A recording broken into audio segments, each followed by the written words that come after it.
Hi, I'm Tim. Welcome and thanks for logging on. If you love what you see here, everything is for sale. We are waking up with watches. The watches are in stock, they're priced, and I've got all the answers. Reach out to me, Team Mosso at thewatchbox.com, with your questions about the price or any other aspect of these watches. We buy what we sell what we buy. Reach out to me.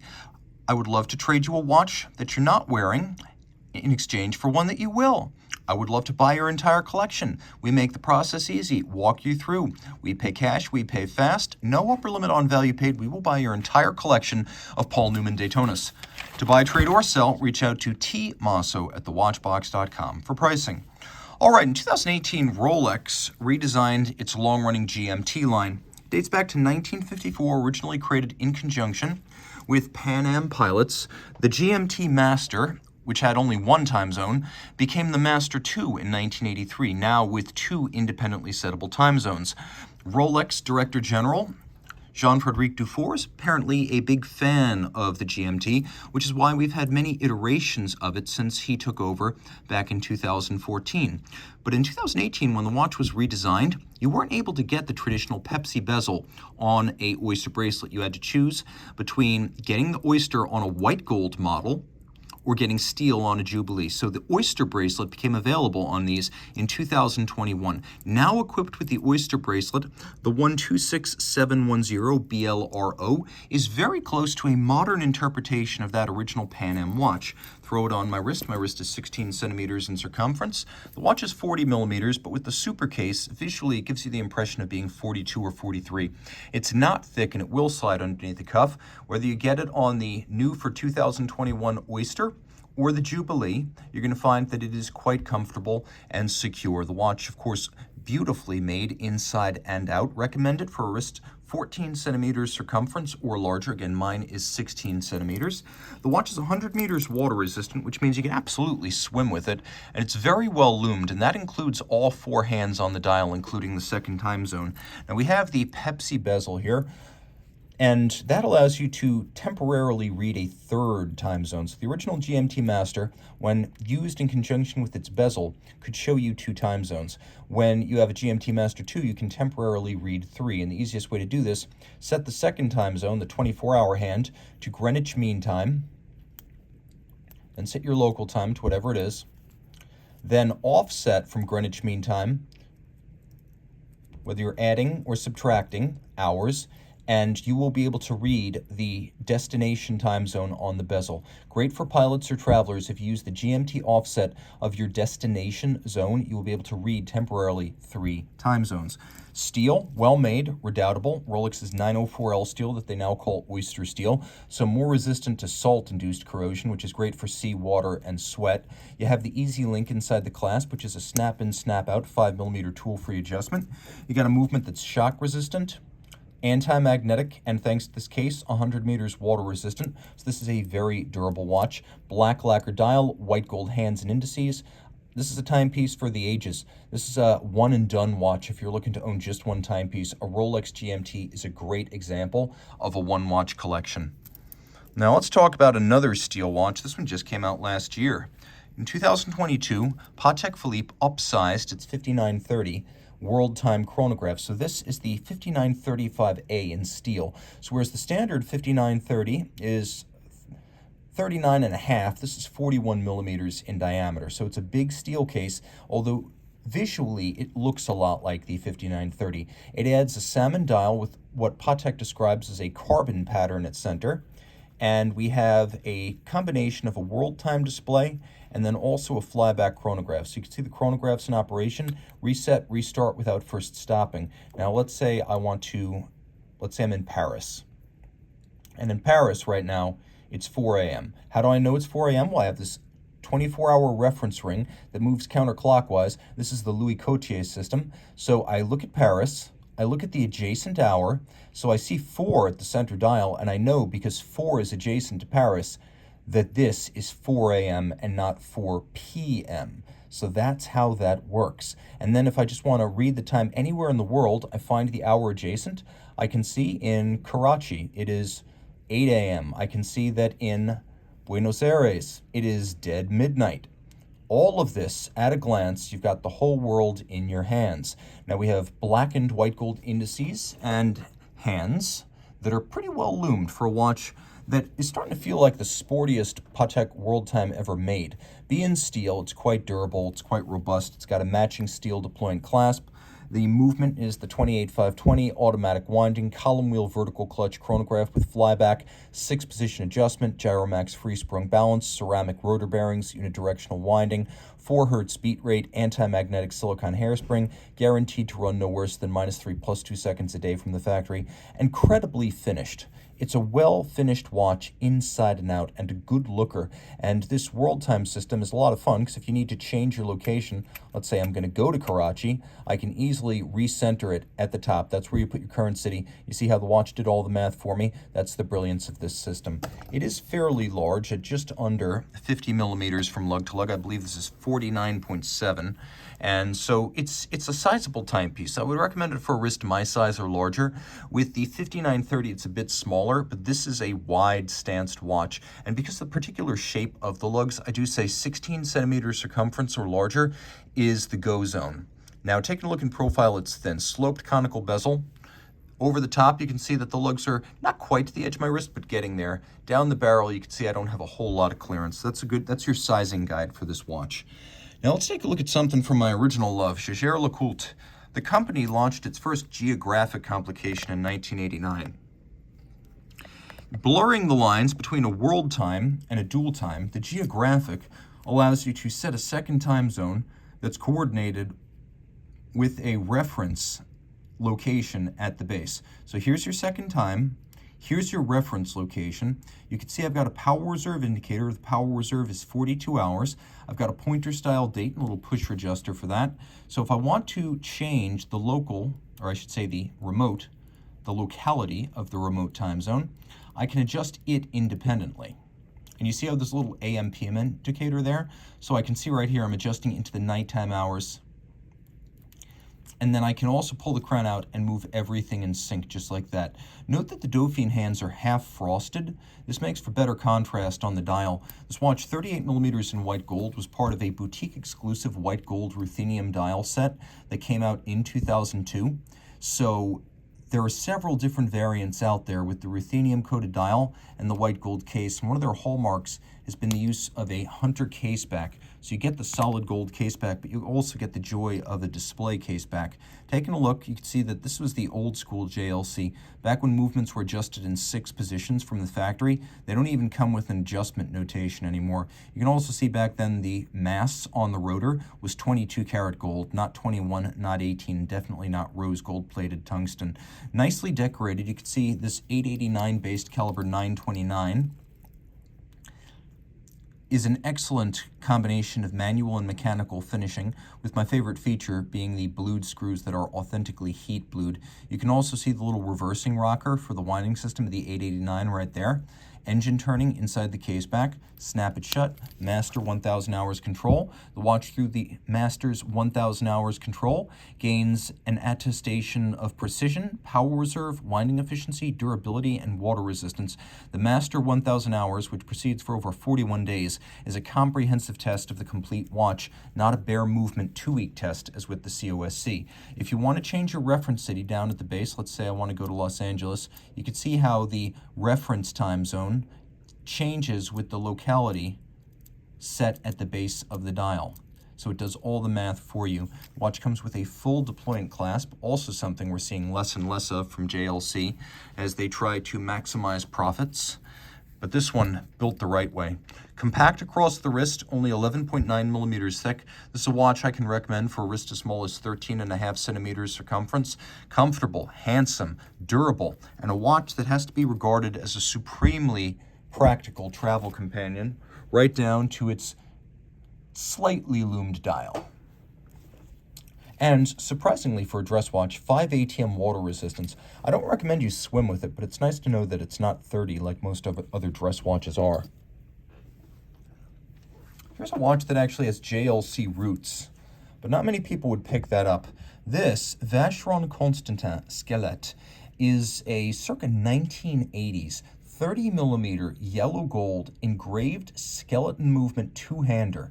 And what you've got in there is Vacheron caliber 1003 SQ, a movement base originally designed for Vacheron and AP by Jaeger-LeCoultre during the 1950s. AP debuted it in 1953 as the 2003, Vacheron launched it in 1955 as the 1003. This movement is only 1.64 millimeters thick. That's the entirety of it, top to bottom. And you can see that it's been skeletonized and engraved with banknote scrolling, volutes, and other scripts. With the skeletonization and the engraving, the movement becomes ultra light and ultra delicate, which is why when a watch like this goes back for service at Vacheron, all of the cleaning of the parts is done by hand, not a cleaning machine, and the evaluation, reassembly, and tuning is done by an advanced watchmaker, the type that would normally deal with minute repeaters and tourbillon. You can see that there's almost nothing left of these bridges. 17 jewel, manual wind, 31-hour power reserve, and the screw heads are all black polished, chamfered. The ratchet wheel has been evacuated. You have this lovely black polished click spring that arcs over the ratchet wheel. You can see everything. Nothing is left to the imagination. The keyless works visible with its clutch, winding pinion, and crown wheel, and clutch spring all in action over in the corner. When I have it engaged, you can see the motion works. The intermediate wheel turning the minute wheel pinion turning the hour wheel, and then underneath the hour wheel there's the cannon pinion which turns the minute wheel, and the cannon pinion also bears the minute hand. Note that the barrel itself has been skeletonized with the Vacheron Maltese cross logo, and you can see the spring curling up inside as I wind the watch. It's got a nice stately 18,000 vibration per hour beat rate, and the watch surprisingly is adjusted in a chronometer style 5 positions. So this JLC movement base,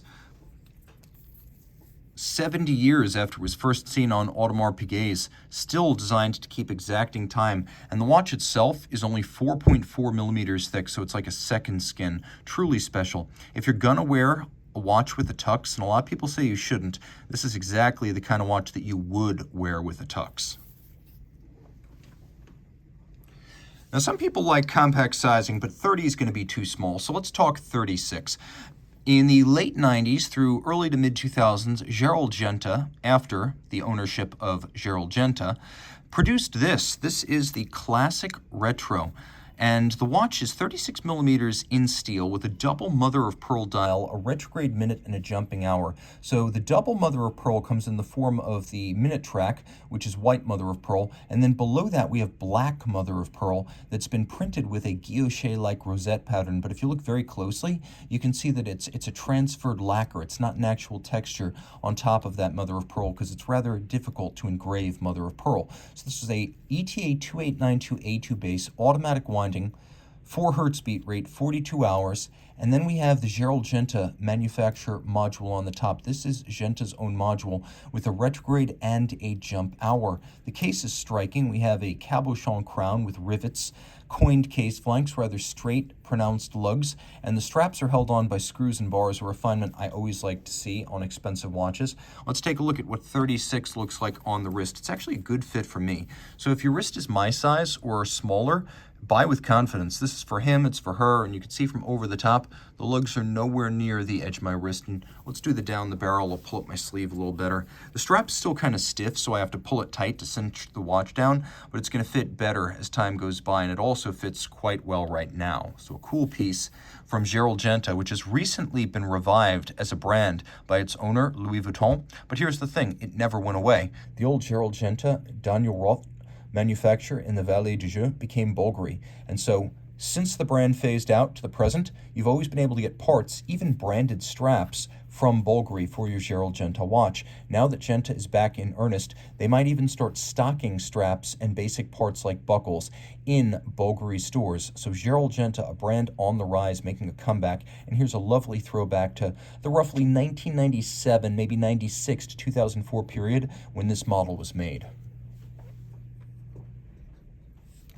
Oh, Breguet, why don't you get the love you should? Probably because your name is Breguet and people have unrealistic expectations. When you're named after the Babe Ruth of watchmaking, you're basically competing against a ghost. No matter how good your current artisans are or how fine your watches may be, you're always going to be compared to the guy who invented everything and often did it for royalty of Europe. But if you consider that there hasn't been a Jaeger-LeCoultre running either side of that company in about 75 years. And there has been no Patek or Philippe running that company for eons. Why do we have to hold Breguet to a different standard than that? No Jaeger, no LeCoultre, no Audemars, no Piguet. Well, Audemars and Piguet are still involved, but no Patek, no Philippe, no Gerald or Paragon. This is Breguet. Forget what you know about the brand. The watch is fantastic. You're looking at the 5177 BB, and taking a quick look, you can see in profile, super thin, short from lug to lug, only 38 millimeters, 35 if you include the flange. The dial has a lovely basket weave guilloche, and this is the real thing. This right here is likely stamped. This is the real deal. Cut on a rose lathe, or more likely a straight line machine, which is the counterpart to the rose lathe. The dial's made of solid gold that's been silvered. We have fired steel Breguet hands at center, a little secret signature, which is actually etched with a pantograph. The dial's made of solid gold. The guilloche is manual. The case, as you can see here, robust, white gold, handmade. The coining is done by cold rolling. The watch case is then put in a jig and hand finished to remove the imperfections. The lugs are built separately from the case and then welded on, with evidence of the welded joint removed in order to create a seamless crease between them. This is a laborious old school way of making a case. So you've got this solid gold rose lathe or straight line machine cut dial. You've got a case that is hand welded, hand finished, and then a movement 777Q that is up to the minute created by Lange, which is now manufactured Breguet. So look at the features that stand out. First, very traditional decoration. We have a sunray or fan style guilloche on the white gold mass, automatic winding, 55-hour power reserve. Surprisingly, it's got hacking seconds and a quick set date. And I say surprisingly because a lot of modern high-end watches, even from independents, don't have hacking. Go ahead, try to find Vacherons with hacking second. Try to find Laurent Ferrier. It's going to be difficult. Try to find FP Journe watches that hack. You're going to have a long search ahead of you. Here, you've got that functionality. You've got a free-sprung balance adjusted in 6 positions, one more than a standard chronometer, and it's a modern balance wheel design with recessed variable inertia bolts for fine-tuning and shock resistance. The hairspring is silicon for its anti-magnetic qualities and its minimal vulnerability to temperature shifts. And if you look very closely, you can see that the escapement underneath the balance on its own separate bridge, the escapement is also silicon, which means the watch is highly regular when faced with magnetism, but also this is one of the elements that tends to age, as friction in the escapement tends to determine when you need to service your watch. By going silicon, the friction is reduced and the watch will run better and longer in between services. The bevels are impressive, and you can see not one but 2 interior angles on this bridge adjacent to the balance cock. Flip it all over. Handsome stripes, solarization on the barrel, and then you can see the top of the barrel bridge underneath these springs. It's been micro engine turned, which is a really impressive treatment. The watch is easy to wear. I'll throw it on my wrist. You can get a sense of it. I really do think that if Breguet were independent and operating under a different name, the exact same artisans making the exact same watches would be exalted, feted, and encumbered by a wait list of years. This watch deserves to be regarded as the masterpiece it is, not as a wristwatch forced to compete with 18th century pocket watches. This is a modern timepiece and proud of it, and one of the best values in pre-owned watches. Gerald, Genta, Daniel Roth, Frank Muller, Erwerk. These are just some of the independents that were standouts back in the 1990s. We could add the very first FP Journe watches from 1999, Roger Dewey back when the company was known as Sogem, but Alain Silberstein, who got his start in 1987, was arguably out in front of all of them. Not a watchmaker by training, he was an architect and an interior designer, so when he launched his brand, he drew directly from the world of architecture and art. So Dada, De Stijl, Bauhaus. The watch you have right here is the Chrono Bauhaus. You could see on the back, this is a limited edition of 500 pieces, 39 millimeters in steel. Let's turn out the lights just to erase all confusion. There is no luminescence on this original factory tritium dial. The watch is beautifully decorated. A little bit of Dada, yeah, silliness, but also a bit of Bauhaus. A lot of De Stijl, or the combination of elemental shapes with primary colors. Think Mondrian, and you have the general idea. The dial is lovely. You can see that the Reho outboard is actually stepped and floating above the dial. We've got these solid blocks of lume acting as the indices. This was one of the first applications I've seen of solid block lume used on a watch. We've got more primary colors and shapes externally, and super short lugs, such that this watch wears scarcely larger than its case size. So if the case size is 39, lug to lug is about 41. Also kind of impressive here, the watch was rated at 100 meters water resistant. We have the tried and true, nearly indestructible Lange 5100 right here. You can see it says 5100 on the base plate, that has been decorated in Silberstein fashion. So you can see some of these parts internally are actually plastic and primary colored. Rolling back to the dial side, we've got a chronograph. We've got a day and a date. I'm going to withdraw this little crown right here. So you have the benefit of seeing some of the other functions of the watch. You could see that the watch is a Lange 5100, which means we have that center minutes hand, which is always critical. So you've got your chronograph seconds at center. You've also got your chronograph minutes at center, and then you've got a 24-hour time of day indicator up at the top and chronograph hours at the base. Now throwing it on my wrist, we will throw it on my wrist. It wears super compact. I spoke to Alain Silberstein this time last year in Geneva, and he's relaunching his brand, but he's also making arrangements to ensure that anyone who has one of his original French-made watches will be able to get service. So if you're worried about getting service for this watch, rest assured, that is now possible through Alain himself. The watch comes with a full box and paper set, which is extraordinarily rare on these and highly valuable because the box is non-generic. It comes with a lot of strap tools and ancillaries that you definitely want to have because they contribute to the experience of owning the watch. A real cool piece, a standout from the 90s with the tritium dial, possibly the best tritium dial I've ever seen. Okay. So we finish up with a big piece. In 2006, Lange und Söhne launched the Datograph Perpetual, and it was made in platinum, like you see it here, from 2006 through 2011. What you don't often see is the full Wellendorf factory bracelet. The watch, of course, was born in a bigger case size, whereas the standard Datograph back in 2006 was 39. The Dato Perpetual was 41, and that's what we have right here. The dial is made of solid sterling silver. The moon phase disc, the hands, the indices, and the Roman numerals are all made of white gold. The case is platinum. The bracelet is platinum. Wellendorf of Germany made the bracelet. Centror of Switzerland made the case. It's nicely loomed. It is a perpetual calendar. We will fire it up. It's also a flyback chronograph, so you can reset and restart without first stopping. Lange moon phase discs are always made of solid gold, and they only need to be set once every 122 years. The perpetual calendar system can deal with irregular length months, it can deal with leap years, and let's say your watch stops and sits for 5 or 6 days stopped. Well, all you do is you pull the crown out, and then you use this coordinated jumper. As I adjust the date, notice the day, the moon phase, everything moves forward in sync. So if I fall behind 3 days, I go 1, 2, 3, I wind the watch and I set it. It's that simple. No need to play around with pusher tools, no need to keep accessories handy, and no temptation to try to set your watch with a ballpoint pen. Flipping it over, we have caliber L952. Let's take a quick look at this superb bracelet. You can see made in Germany. It's got the Wellendorf logo on it.